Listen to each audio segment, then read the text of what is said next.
கற்றது உலகளவாகவும் கல்லாதது கைமண்ணளவாகவும் இருக்கட்டும். Hello everyone, எல்லாரும் எப்படி இருக்கீங்க? நல்லா இருக்கீங்களா? இனி நம்ம பேசுகிற டாபிக் என்ன அப்படின்னு பார்த்தீங்கன்னா ரப்பிஸ் நோய் அப்படிங்கிற ஒரு பர்டிகுலர் நோய். ஓகேங்களா? அதாவது இது என்ன அப்படின்னு பார்த்தீங்கன்னா வவ்வால் கடிச்சா, இல்லைன்னா நாய் கடிச்சா, wolf ஏதாவது கடிச்சா உடனே நமக்குள்ளே இருக்கிற பெரிய மாற்றம் அது என்ன பண்ணும் அப்படிங்கிற விஷயங்கள்.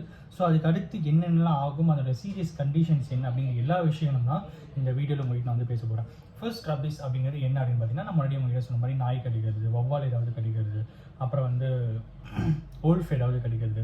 ஸோ இந்த மாதிரி இருக்கிற பட்சத்தில் ஹியூமனுடைய டெண்டன்சி எல்லாமே வந்து ஒரு மிருகம் மாதிரி வந்து மாறிடும் அப்படின்ற மாதிரி சொல்லப்படுது. அவங்களோட பிரெயின் வந்து டோட்டலாகவே வந்து டிஃப்ரெண்ட்டான மெசேஜ் வந்து சென்ட் பண்ணும் அப்படின்ற மாதிரி சொல்லப்படுது. லைக் அவங்க சாப்பிட மாட்டாங்க, அப்புறம் வந்து தண்ணி குடிக்க மாட்டாங்க. இப்போ நாய் கடிச்சா நாய் மாதிரி குலைச்சிக்கிட்டே இருப்பாங்க அப்படின்னு. நம்ம wolf கடிச்சதுன்னா நைட்டில் மேலே நின்றுக்கிட்டு wolf மாதிரி கத்துறது அப்படின்வாங்க. ஸோ இந்த மாதிரி நிறைய விஷயங்கள் வந்து வந்துகிட்டே இருக்கும் அப்படிங்கிறாங்க. மேமல், அதாவது வவ்வால் ஏதாவது கடிச்சா வந்து ஃபஸ்ட்டு அஃபெக்ட் ஆகுது வந்து கண் பார்வை தான் அப்படின்ற மாதிரி சொல்லப்படுது. ஸோ இதுக்கு மெடிசன் இருக்கா, ட்ரீட்மெண்ட் இருக்கா அப்படின்னு கேட்டிங்கன்னா, இவ்வளோ பெரிய மாடர்ன் மெடிக்கல் வேர்ல்டில் அதுக்கான ட்ரீட்மெண்ட்டே அவ்வளோவா இல்லை அப்படின்றத என்னால் வந்து நிறைய விஷயங்களை பார்க்க முடியுது. பட் அது எந்த அளவுக்கு உண்மை அப்படின்னு எனக்கு வந்து தெரியல. பட் இருந்தாலும் சோஃபார் நான் பார்த்த விஷயம் தான் உங்களுக்கு நான் வந்து பேசிகிட்டு இருக்கேன். அதுக்கான வேக்சினேஷன்ஸ் இருக்குது. நான் முன்னெச்சரிக்கையான நடவடிக்கைகளில் வேக்சினேஷன்ஸ் போடுறது இருக்குது. பட் ஆனால் அது அந்த இன்சிடென்ட் அந்த அப்புறம், அதாவது ஏதாவது நான் சொன்ன மிருகங்கள் ஏதாவது கடிச்ச அப்புறம் அதுலேருந்து காப்பாற்றுறது அப்படிங்கிறது ரொம்ப ரொம்ப கஷ்டமான ஒரு விஷயம் அப்படின்ற மாதிரி சொல்கிறாங்க. ஸோ அந்த அளவுக்கு ரொம்ப ரொம்ப டேஞ்சரான ஒரு பர்டிகுலர் விஷயம் தான் இந்த ரப்பிஸ் நோய் அப்படிங்கிற ஒரு விஷயம். ஃபாரின் ஒரு கண்ட்ரியில் இந்த வரைக்குமே யாரையுமே அந்த அளவுக்கு காப்பாற்றப்படவே இல்லை. ஸ்டேஜ் வைஸாக இருந்து ஒரு கட்டத்து மேலே இறந்து தான் போவாங்க. ஃபர்ஸ்ட் அவங்க வந்து டீஹைட்ரேஷன் பெரிய இஷ்யூ வரும். அவங்க வந்து சாப்பிட மாட்டாங்க, தண்ணி குடிக்க மாட்டாங்க, அவங்களுடைய நடவடிக்கை எல்லாம் வேறு மாதிரி இருக்கும் அப்படிங்கிற மாதிரி சொல்லப்படும். இந்தியாவில் ஆல்மோஸ்ட் ஒரு வருஷத்துக்கு 100 பேர்கிட்ட இறந்து போகிறாங்க அப்படிங்கிறது வந்து சொல்லப்படுது. பட் ஒருத்தரை மட்டும் காப்பாற்றிருக்காங்க அப்படிங்கிறது வந்து ஸ்டடி பண்ணால் தெரிஞ்சு. ஸோ உண்மையாகவே இது வரைக்கும் ஒருத்தர் தான் காப்பாற்றிருக்காங்களா அப்படிங்கிறதே எனக்கு பெரிய கொஷின் மார்க்காக இருக்குது. எல்லாமே நம்ம இன்டர்நெட்டில் சர்ச் பண்ணுற விஷயம் தானுங்க. பட் இதை தாண்டி ரியல் லைஃப், ப்ராக்டிக்கல் லைஃப் அப்படிங்கிறது நிறையவே இருக்குது. நிறைய ஊர்கள் இருக்குது, நிறைய ஸ்டேட்ஸ் இருக்குது, நிறைய கண்ட்ரிஸ் இருக்குது. பட் இருந்தாலும் இன்டர்நெட் அப்படிங்கும்போது எல்லாமே காமன் அப்படிங்கும்போது அந்த பர்டிகுலர் இன்டர்நெட்டில் ஒருத்தர் மட்டும் தான் காப்பாற்றப்பட்டிருக்காங்க அப்படின்னு சொன்னது வந்து என்னால் அந்த அளவுக்கு நம்ப முடியாது. பட் இன்ட்ரெஸ்டிங்காக அந்த ஸ்டோரி வந்து ரொம்ப ரொம்ப வந்து சூப்பராக இருந்தது.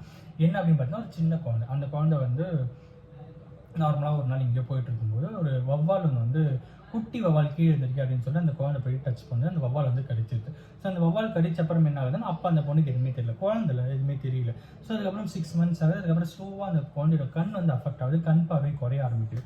ஸோ டாக்டர் கிட்ட கூப்பிட்டு போயிட்டு கேட்குறாங்க, டாக்டர் இந்த வயசில் கண் பார்வை எஃபெக்ட் ஆகாதுன்னு வாய்ப்புகள் எதுவுமே இல்லை, ஒருவேளை ரப்பிஸ் நோய்க்கான டெஸ்ட் எடுத்து பார்ப்போம்னு சொல்லிட்டு எடுத்து பார்க்குறாங்க. பட் அது பாசிட்டிவாக வருது, ரப்பிஸ் நோய் இப்போ கன்ஃபார்மாக இருக்குது அப்படிங்கிறத கண்டுபிடிக்கிறாங்க. சரி, ஓகே, என்ன பண்ணுறது அப்படின்னு கோமாவை வந்து இன்டியூஸ் பண்ணுறாங்க. அவங்க வந்து டெம்பரரியாக கோமாவில் வச்சு அவங்களோட பிரெயினோடைய ஆக்டிவிட்டியை டெம்பரரியாக ஸ்டாப் பண்ணுறாங்க டாக்டர்.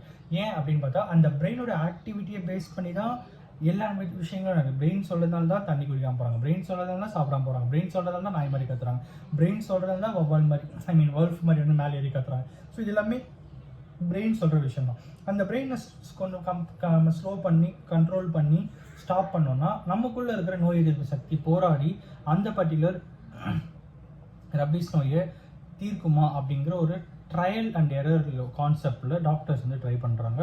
பட் ஃபார்ச்சுனேட்லி அந்த பர்டிகுலர் அட்டெம்ப்ட் வந்து சக்ஸஸ் ஆகுது. ஸோ ஃபார் அடுத்தடுத்த நாட்களில் சில மாதங்களில் என்ன ஆகுதுன்னு பார்த்தீங்கன்னா, அந்த பர்டிகுலர் நோய் வந்து அவங்களுக்கு வந்து ஸ்லோவாக வந்து டவுன் ஆகுது அப்படின்ற மாதிரி சொன்னாங்க. ஸோ அதுக்கப்புறம் அவங்களோட மயக்கத்துலேருந்து கோமாலேருந்து வெளியே இருக்கிறாங்க.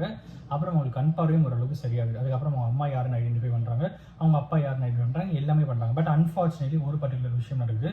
அது என்ன அப்படின்னு பார்த்தீங்கன்னா, இவ்வளோ நாளாக, அதாவது அவங்க வந்து அப்புறம் 6 மாதத்துக்கு அப்புறம் ஸ்கூல்ஸ்லாம் போக ஆரம்பிச்சுட்டு எல்லாமே ஸ்கூலிங் லெவலில் இருந்து அந்த எழுதுறது படிக்கிறது எல்லாமே அந்த வயசில் அவங்களோட வயசில் ஸ்கூலிங் லெவல். அப்புறம் வந்து இட் மே பி லைக் ஒரு ஹார்ட்லி ஒரு 3rd standard, 2nd standard, 1st standard அந்த ரேஞ்சில் இருப்பாங்க. ஸோ அவங்க ஆல்மோஸ்ட் அந்த ஸ்கூலிங் எல்லாமே அவங்க வந்து மறந்து போயிடுச்சு. எழுதுறதும் மறந்துடுச்சு, படித்ததும் மறந்துடுச்சு, எல்லாமே மறந்துடுச்சு. பட் அவங்களோட உயிர் காப்பாற்றப்பட்டது. அவங்க கரெக்டான ஒரு விஷயத்தை வந்து எடுத்துகிட்டு வந்தாங்க. ஸோ இதுதான் உலகத்திலேயே ஃபஸ்ட்டு ரப்பிஸ் நோய்க்கான ட்ரீட்மெண்ட் அண்ட் ரப்பிஸ் நோயில் தீவிரமாக பாதிக்கப்பட்டவங்கள ரெக்கவர் பண்ணாங்க அப்படிங்கிற ஹிஸ்ட்ரி வந்து இங்கே தான் ஃபர்ஸ்ட் டைம் நடந்தது அப்படின்னு சொல்லிட்டு என்னால் இன்டர்நெட் பார்க்க முடியுது. இதை தாண்டி ஏதாவது விஷயங்கள் இருந்தால் நீங்கள் எங்கிட்ட கமெண்ட்டில் சொல்லுங்கள், நானும் படித்து தெரிஞ்சுக்கிறேன். இதுதான் இன்றைக்கி நான் உங்ககிட்ட ஷேர் பண்ணோம் அப்படின்னு நினச்சேன். முக்கியமாக இன்னொரு விஷயம் உங்ககிட்ட சொல்லணும்னு நினச்சேன். இந்த வீடியோ மேக் பண்ணுறதுக்கான முக்கியமான விஷயமே அதுதான். நம்ம வீட்லேயோ நம்ம வீட்டில் தெரிஞ்சவங்க வீட்லையோ ரிலேட்டிவ்ஸ் வீட்லையோ கண்டிப்பாக குழந்தைங்க சின்ன பசங்களாக இருந்துட்டு தான் இருப்பாங்க. விளையாட்டு விஷயமா விளையாட்டுத்தனமாக ஏதாவது ஒரு அனிமல் கிட்டேயோ இல்லைனா வந்து இந்த மாதிரி மேமல்ஸ் லைக் வவ்வால் கிட்டலாம் போய்ட்டு தொட்டு அது மூலிமா ஏதாவது இஷ்யூ நடந்தால் அது அவங்களுடைய லைஃப்பில் பெரிய லெவலில் பாதிப்பு வந்து எடுக்கும். ஸோ அதுக்கு தான் இந்த வீடியோ நான் வந்து மேக் பண்ணிட்டு இருக்கேன். வீட்டில் எப்பவுமே குழந்தைங்க இருக்காங்க அப்படிங்கிற பட்சத்தில் இங்கேயும் கத்தின்னு தான் இருக்காங்க என் பையன் கேட்கும்னு நினைக்கிறேன். வீட்டில் எப்பவுமே குழந்தைங்க இருக்கிற பட்சத்தில் ஸோ அந்த வீட்டில் தயவு செஞ்சு குழந்தையோட ஒவ்வொரு மொமெண்ட்டுமே நோட்டீஸ் பண்ணுங்கள், கேர்ஃபுல்லாக இருங்க. அதுதான் நீங்கள் நம்மகிட்ட சொல்லணும் அப்படின்னு நினச்சேன். என் பையன் எங்கள் கதவு தட்டிகிட்டே இருக்கேன் உள்ளே வரதுக்கு. ஸோ இந்த வீடியோ இதோட முடிச்சுக்கிறேன். அண்ட் அஃப்கோர்ஸ் இந்த வீடியோ நான் ஒருத்தருக்கு நாலேஜ் செய்யணும்னு சொல்லி நான் நம்புகிறேன். Thank you so much.